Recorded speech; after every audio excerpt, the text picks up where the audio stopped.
ગોંડલના રાજકારણમાં ફરી એકવાર ગરમાવો આવ્યો છે। પાટીદાર સંમેલનને લઈને બે જૂથ આમને સામને આવી રહ્યા છે। રાજકોટના ગોંડલમાં આજે લેવા પાટીદાર સંમેલન મળવાનું છે। રીબડામાં જયરાજસિંહ જૂથે આ સંમેલન બોલાવ્યું છે। સમાજના નામે સંમેલનનો કોંગ્રેસે વિરોધ કર્યો છે।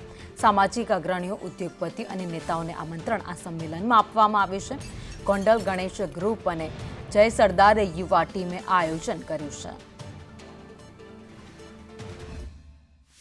22/12/2023 રોજ રીબડા મુકામે જે સંમેલન યોજાનારું છે। આ સંમેલનથી ગોંડલ શહેર તથા તાલુકાના લેવા પટેલ તથા અન્ય સમાજને ગેરમાર્ગે દોરવાનો આ પ્રયાસ છે। જો સંમેલન યોજવું હોય તો ડુંગળીની નિકાસબંધી દૂર કરવા માટે યોજવું જોઈએ।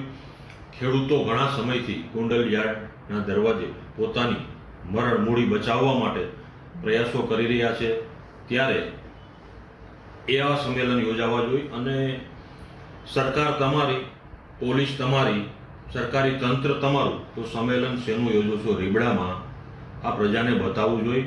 અને આ જયરાજસિંહ છેલ્લા 10 વર્ષ ધારાસભ્ય જે રીબડાના ખોળામાં બેસીને બનેલા હતા, એ લેવા પટેલ સમાજ સારી રીતે જાણે છે।